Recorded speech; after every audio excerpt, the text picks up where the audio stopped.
এতিয়া গৈ আছোঁ দেওপানী মন্দিৰ। এয়া নাইচ দেখিবলৈ পাইছে মোৰ লগৰ মিঠু।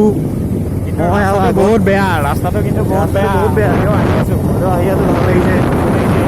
আমাৰ লগৰ কেইজনমান আছে এয়া আগত বহুত বেয়া।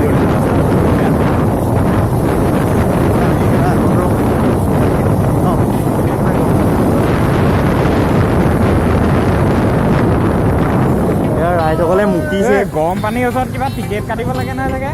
সকলো ৰাইজে মুতিছে এতিয়া।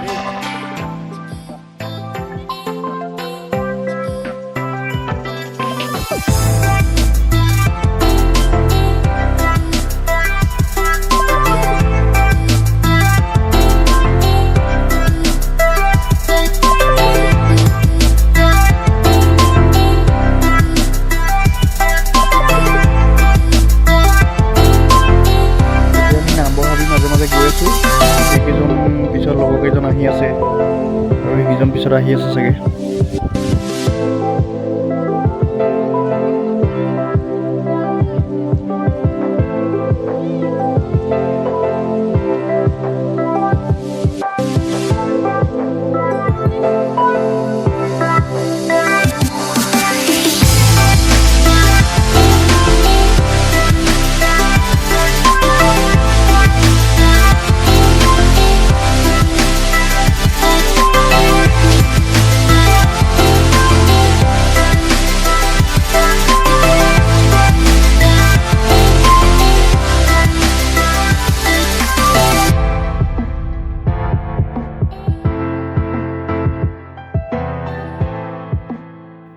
এইটো হৈ গ'ল আমাৰ ৰাইডাৰ গ্ৰুপটো।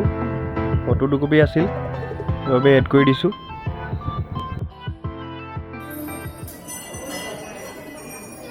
এতিয়া আমি আহি পালোহি ইয়াত দেওপানী মন্দিৰ। ভালকৈ ভিডিঅ'টো কৰা নহ'ল, সেইবাবে দুখিত।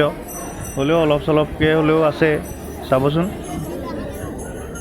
এইভাগে হৈ গ'ল দেওপানী মন্দিৰ। ইয়াত ৰঙা পিঠাৰ বাবে বিখ্যাত দুৰ্গা মা মন্দিৰ হয়। এয়াই হ'ল দেওপানী মন্দিৰ। এয়া দেওপানী মন্দিৰৰ বাহিৰৰ দৃশ্য। আৰু এইটো হ'ল আমাৰ গ্ৰুপটো। এইটো গ্ৰুপ ফটো একপি লৈছিলোঁ। আৰু এইফালে আমাৰ এয়া গগৈৰ সৈতে একপি, আৰু এয়া মিঠুৰ সৈতে একপি, আৰু এই ৰঙা ফিটাৰ ওচৰত মিঠু, আৰু এইফালে মই। আৰু এই ঘূৰি আহোঁতে নেঘেৰিটি মন্দিৰত সোমাইছিলোঁ এপাক। ইয়াত বান্দৰৰ বাবে বিখ্যাত এই মন্দিৰভাগ।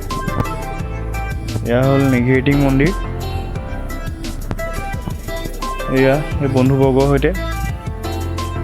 এই ওচৰতে ঘৰ এটা আছে, অনলি ফৰ বান্দৰেই আছে সেই ঘৰটোত। এইটো সেই ঘৰটো। আৰু এই নেঘেৰিটি মন্দিৰত তোলা একপি ফটো। আৰু এইফালে হ'ল ইয়াৰ ৰাস্তাত। আৰু এইফালে ওচৰতে দৃশ্য এটা দেখিছিলোঁ, ভাল লাগিল। অলপ বগলী আছিল, তুলিছিলোঁ। বৰ ভাল নহ'লে, হ'লেও চাবচোন।